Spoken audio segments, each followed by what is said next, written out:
We have a very important and eminent guest on India today. Joining us on the broadcast is the Minister for Foreign and European Affairs of Luxembourg, Jean Asselborn, and we'll speak to him. He's had a visit in India and met, Sir, welcome on India today. We do believe that you've met the Foreign Affairs Minister of India, Dr. Jaishankar. Yes. How did the meeting go, and what were the big takeaways? Because we do believe that you had discussed a lot of host of bilateral issues, how to strengthen ties. Yes, first the bilateral issues. I think we have between Luxembourg and India very important economic ties. You know that Mittal is a very well-known name in India, also in Luxembourg. ArcelorMittal is one of the biggest steel factories in the world. We have also Tata Steel in Luxembourg now. Right. So in the last decades, people from Luxembourg, it's a company called Paul Wurth, they have built here the blast furnaces for the steel factories. We have other companies here in India, and you have 6 satellites in the air, in the atmosphere, from Luxembourg. It's a company called Société Européenne des Satellites. So we have already good economic ties. We want to increase our political ties. We have an embassy here since 2002. We have not yet an Indian embassy in Luxembourg. We are our diplomatic relations go back to 71 years, so we are familiar with another. And I think that Europe is a small country, as you said, clear, but we are a founding member of the European Union. So and here we can push in a good direction also from Luxembourg, because I think that India.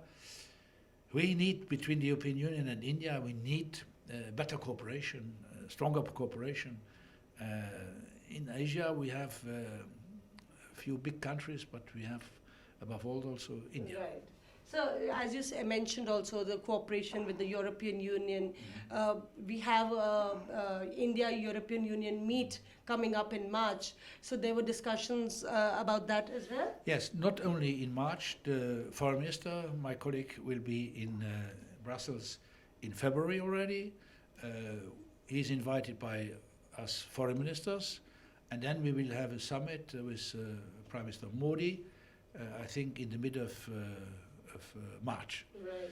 And that's very important. You know that these summits take place every 2 years. And here I think that's the possibility to exchange our interests and maybe also to restart this negotiation that had been cut in 13 or 14 about, let's say, a better, something like a free trade agreement. Right, and what's not very much known is the fact that Sir has visited India more than 4 times, and he's had very close ties with the Indian leadership. So that could also act as a catalyst. Coming to the point that where do you see the ties with the European Union headed as far as the strategic affairs is concerned, economic affairs is concerned? Because we've seen a very massive outreach, a European Union outreach by New Delhi.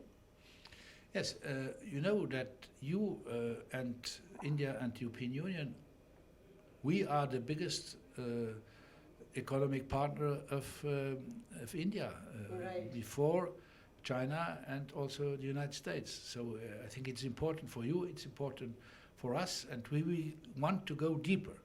And here I think that the summit will be something where we can explain if we have some difficulties to find solutions, but also to go forward. You know, we live in a world where, you see, from the American point of view, it's not easy what happens between the United States and China to understand everything.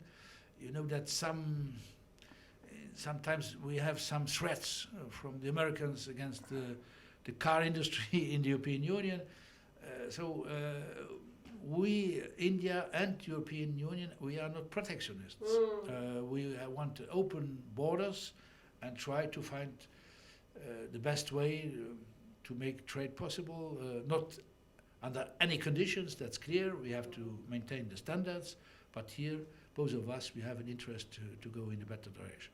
Right. So coming to politics of it, now in the backdrop of the entire Citizenship Amendment Act, we do believe that the European Parliament will be taking up resolutions. 6 political parties have denounced it. How do you see that coming up?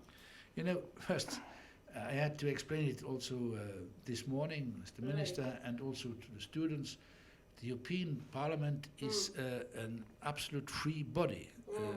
There are political families, and they discuss and take conclusions on everything that happens in Europe and in the world. You have to know that, for instance, the critics of this European Parliament very often goes against member states of the European Union. If there is a problem with rule of law, or if there is a problem with solidarity, political solidarity. Therefore, nobody has the right to control, in a sense, what is happening in the European Parliament, not the Commission, not the Council, not the European Court of Justice. What they are doing, they do it. And I think that the minister told me, my friend, the foreign minister here, that he will be in Europe already in February.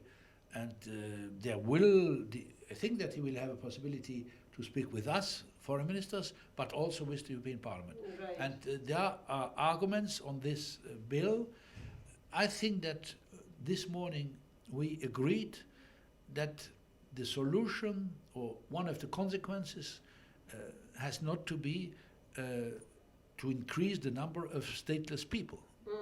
That's, I think, a fact that where India has to find a solution. I am not here to tell you what you have to do, but here is something that I think we have also some problems in Europe with migration. Also with migration, who is a migrant, an economic migrant, and who is somebody who needs protection, international protection. Right. That's the same discussion and the same difficulties, the same challenges that we have also in the European Union. I understand what you said, but considering the fact that these resolutions will be taken up, and if they are passed, do you think that it will impact the ties with India, the European Union ties with India? Because we understand that the European Union has distanced itself from what the Parliament is doing, but at the end of the day, could it impact the ties? I don't hope this.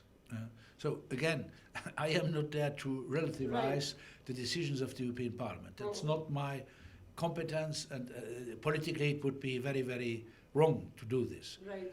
I think that the doors will not be closed, and that also in the European Parliament there is matter for discussion and to exchange arguments. Because the Lok Sabha Speaker of India did say that it will start a very dangerous precedent and could work in the hands of vested interests, because it's an act that was passed by the Parliament of India. To infringe on that and another parliament to react on that is not very fair. No, the European Parliament takes his decisions. That's in Europe and also outside the European Union. We have to respect the democracy. We, European Union and India, we are the biggest and the most powerful parliamentarian democracies in the world. And I think we are able to manage this. Manage that. Lastly, I would like to ask, Brexit is here, 31st it's getting completed. So do we see a final breakaway by Luxembourg and the European Union? No, now, first we will lose. There will be losers on both sides. Right, sir. We lose 67 million people in the European Union. We lose 15% of our GDP. We lose a member of the Security Council, and so on. So it's difficult, and we will regret it. But now we have already 3.5 years after the 23rd of June 2016, and we have to come to a conclusion. Right. There will be a first step concluded in 31st of January, but then it's not finished. We have to see. And this is also very important for India. What will happen between the relations EU, UK in the future? I spoke with the minister. They expect, they wait. They don't know in which direction it will go. We have only 11 months, not only to negotiate but also to ratify. Ratify it. But we don't want terrorists. We don't want dumping. We have to maintain our standards. That's clear. But UK will no more have an access as it had in the past to the common market, to the European market. That's clear. But the European Union will not collapse. Will continue. Thank you so much. On that note, I'd like to conclude this interview. I hope you have some rest and your visit to India was satisfying. Thank you very much.